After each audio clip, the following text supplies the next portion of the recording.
I'm Dr. Russell Jennings, pediatric thoracic surgeon at Johns Hopkins All Children's Hospital. And I'm here with Dr. Jason Smithers, the director of the Esophageal Airway Thoracic Center at Johns Hopkins All Children's Hospital in St. Petersburg, Florida, probably one of the foremost pediatric thoracic surgeons in the world. Dr. Smithers, you wanted to teach us something today. We wanted to go over some of the details of adjusting external traction sutures for patients undergoing the FOKER procedure. So the FOKER procedure is our common strategy to treat long gap esophageal atresia.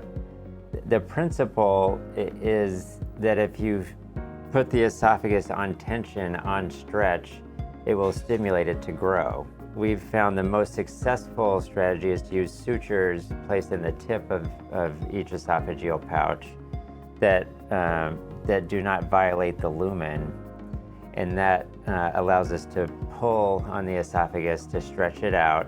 The stretch causes a growth signal, and over a period of several weeks you can get the esophagus to grow to overcome a gap so that you can do an anastomosis. It comes in multiple varieties. In some cases we'll do internal traction, most commonly combined with the thoracoscopic approach. We would consider that a version of the FOKER process. It's sort of a process where stretch on the esophagus creates a growth signal. You can do it by internal traction or external, and there's specific reasons why you may end up doing both. In either event, it's ideal to be well versed at all the different options, because in many cases there's particular reasons to do one versus the other, and sometimes you have to convert from one to the other. So we have a little simulated model here of it's a silastic disc that we create. It's probably 5 millimeters in thickness. I've drawn here what a typical disc would be on an infant. And I also drew, typically we'll have 4 traction sutures in each esophageal pouch. And we make 6 buttonholes in the disc to bring out those four sutures. So each suture will have a pair. And then I also showed that the spacing of the holes in this disc, we found it best to be in the 4 to 5 millimeter range. And you'll see why when it comes to doing a tie down, when as you adjust the sutures by putting pieces of tubing under it, once the stacks get so high that you need to retie it down. We've used different types, but ultimately we've settled on this 6 French Corpac feeding tube. These are often the ones that can come with a wire down the middle. Sometimes it's a weighted tip. It's a common type used for post-pyloric feeding tubes. And you cut them at an angle. Yeah, so a couple things. One, the stiffness of this is ideal. I think if the feeding tube is too soft and flimsy, it's difficult to push under the sutures. And then we've cut it at a severe bevel, which you'll see allows us to slip these under the sutures. And so a couple tools you'll need. You'll need scissors, ideally even a good pair of scissors, so that you can make these oblique cuts in the tubing just right. So sometimes the disposable scissors that come in a suture removal kit aren't that amazing. Then we have these fine curved Jake dissectors, and we usually have a total of 3 for this purpose, and you'll see why as we do the tie down. The other thing that we have is a ChlorPrep stick, and what that's going to do is sort of grease the wheels and help make it so there's not so much friction as you're putting the tubing pieces under the suture. Alcohol will also work, although it dries quickly and then it's back to having friction. The ChlorPrep seems to work the best in that regard. Surgilube can do it too, but it sort of gets goopy and gunked up when it dries also. A lot of times that suture is too strong for you to have a good feel for how to stretch the esophagus. It's so much stronger than the esophageal tissue that it creates the issue of sutures pulling through much more. So almost always we use 5-0 prolines. If we have a baby in the 3 to 4 kilo range, we'll even use 6-O-prolines, especially on the lower pouch, which is thinner tissue and with less tissue strength than the upper pouch generally. And ultimately, the finer prolines, they also give you more feel, like you can only pull so hard, and you can feel, if I pull harder, this is going to break. And that's a good thing. You don't want to be able, a 2-O you could pull right through the chest wall and it won't break because it's such a strong suture. So here, what I'll first show, so we just used a piece of this thick Silastic, and I drew the disc on here, which would be actually on the patient with. What's under the Silastic? Here, I just put some gauze rolled up, so that the sutures underneath are around that, and it allows us to feel like, oh, that has a little give. They go around the gauze and they go around the tubing as your practice model for tightening. Right. This aspect of doing the FOKER procedure is as critical as the operation.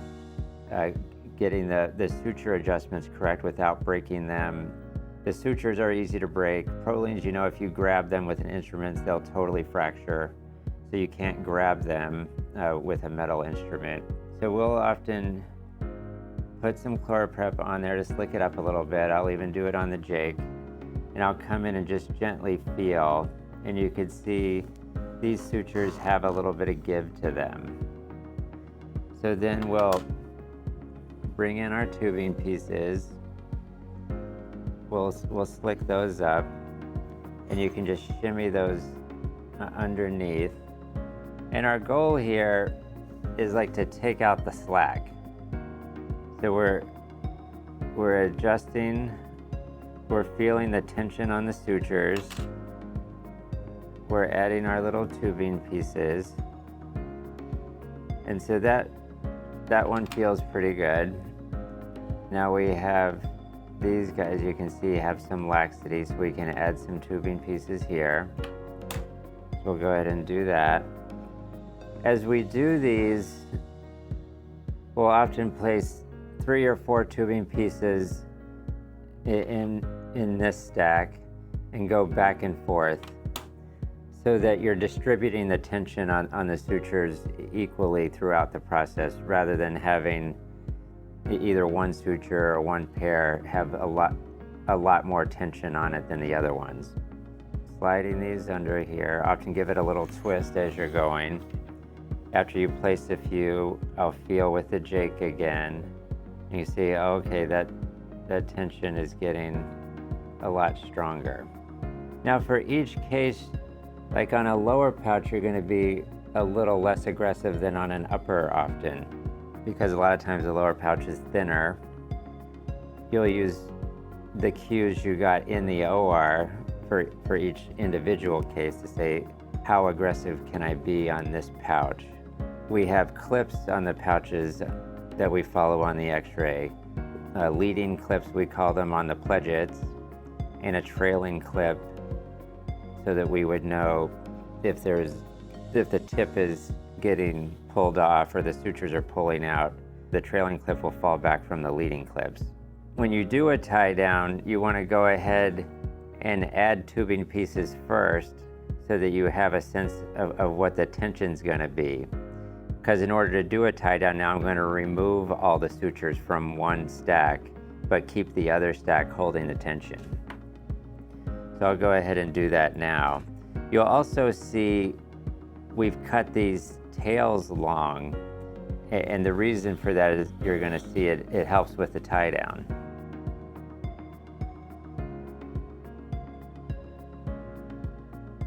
Okay, so we can see that. So now what I'm going to do is take one Jake and hold this guy out of the way.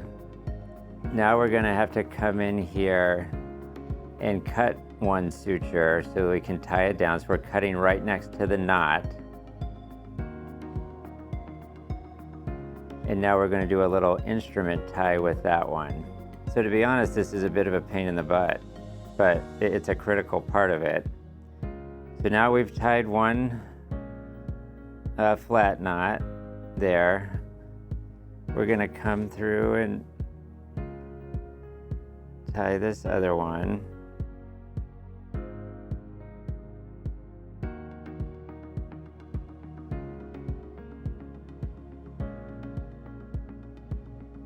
Of the errors, you would rather get it tied down, but not too tight and not broken.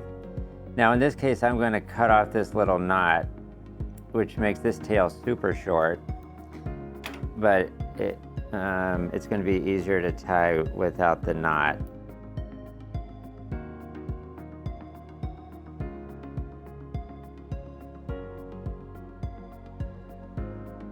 Okay, so that one is done. I'll probably just leave that tail that length.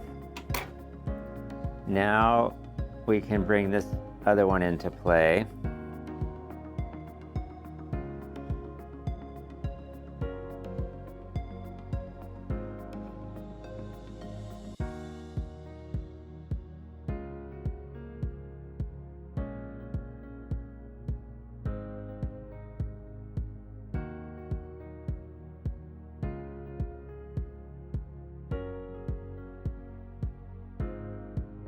So now we've done that, we'll test the tension that we have.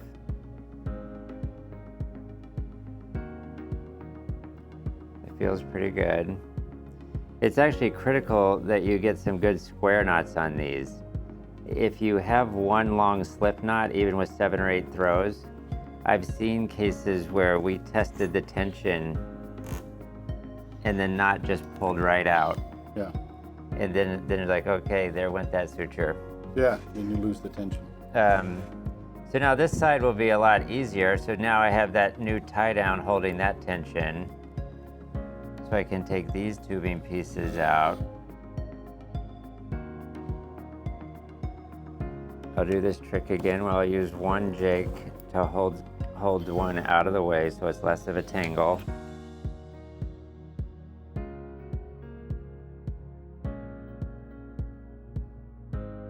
So I have a square knot there.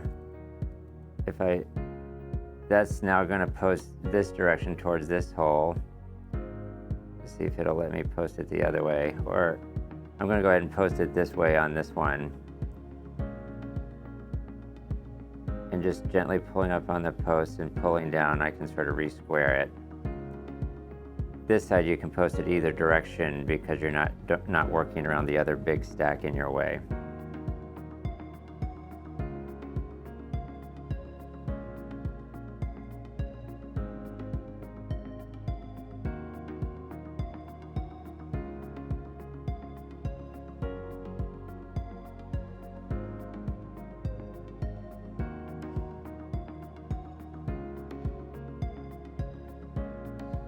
And that's how you do a tie down. Yeah, that all feels like it's pretty tight, so I wouldn't at this moment add anything. If one of the tie downs was a little loose and we needed to add some tubings again, that's fine. Another trick you can do as you're getting the first one in is you can pick up on the knot. You can't grab the string down here. At least you can't grab it, you'll break it. You could lift it with the tip of the instrument maybe. I'll often just grab the string out here enough to get this shimmied in a little bit.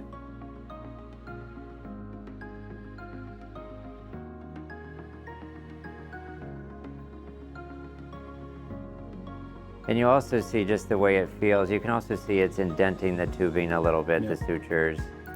It does that on the silastic disc too. We like to give the esophagus a chance to relax at the new length that you've created with stretching. During that relaxation process, you go back in a few days and find, oh, there's give again. That meant the esophagus grew to that new length, and now you can stretch it again. We think if you do the suture adjustments too often, like every day or even twice a day like we did in the beginning of our practice, you're more likely to get suture pullouts because you're pushing the tissue to its limit more often.